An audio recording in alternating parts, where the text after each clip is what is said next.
C'est trop drôle, merci, ça fait plaisir. Merci beaucoup.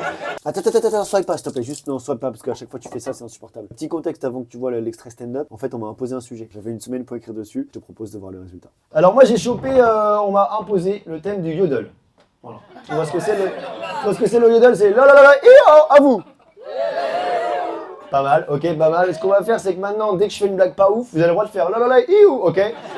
Moi, je le prends comme un ta gueule, t'as rien à foutre là, t'es vraiment pas drôle, tes parents t'ont pas désiré, franchement, rentre chez toi, c'est honteux ce que tu fais, voilà, tout ça, classique quoi, classique.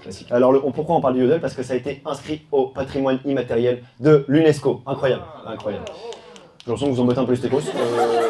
Le yodel, vous savez d'où ça vient ou pas? Ouais, ça vient de Suisse, mais ça vient aussi d'Autriche, ça vient aussi d'Allemagne. C'est différentes façons de chanter. Voilà, là on se fait chier, c'est Stéphane Bern. Voilà, moi je suis là pour faire des vannes, pas vous donner l'envie de vous suicider. Ça vient surtout des montagnes suisses, c'est les bergers qui communiquaient entre eux.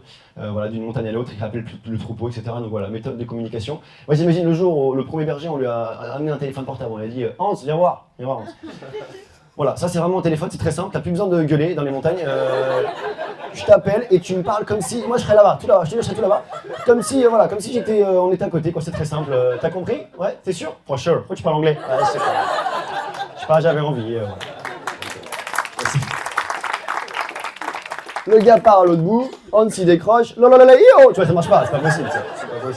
C'est une méthode de communication qui permettait aussi de prévenir d'un danger. Tu vois, il y avait un loup, etc.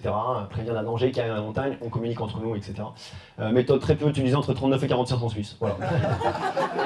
Blague engagée. Allez, on continue. Ça revient un peu à la mode le yodel en fait en Suisse, dans les écoles, etc. Les jeunes ils apprennent de plus en plus. Moi je trouve ça cool, je trouve qu'au quotidien, on devrait plus utiliser le yodel. Non, c'est vrai. Genre, par exemple, je sais pas, un guetteur dans une cité, voilà. Il crie pas aha, il yodel, voilà, il yodel. Tu vois, t'imagines l'agent qui a la police qui arrive, etc. La la la la, oh, bel organe, monsieur, merci, monsieur l'agent. Bonne soirée. Aha, tu vois. Ou alors, je sais pas, par exemple, dans la rue, tu vois, les filles, vous ferez pas siffler, vous ferez yodeler. Voilà. Ça serait mieux, quoi, ça serait mieux. La la la la, j'ai du fromage de chèvre, mademoiselle, sur ma bite. Voilà, enfin, après, voilà, c'est pas... Après, on peut pas rattraper non plus n'importe quoi, tu vois, c'est trop drôle, merci, ça fait plaisir, merci beaucoup. Baby, you can drive my car.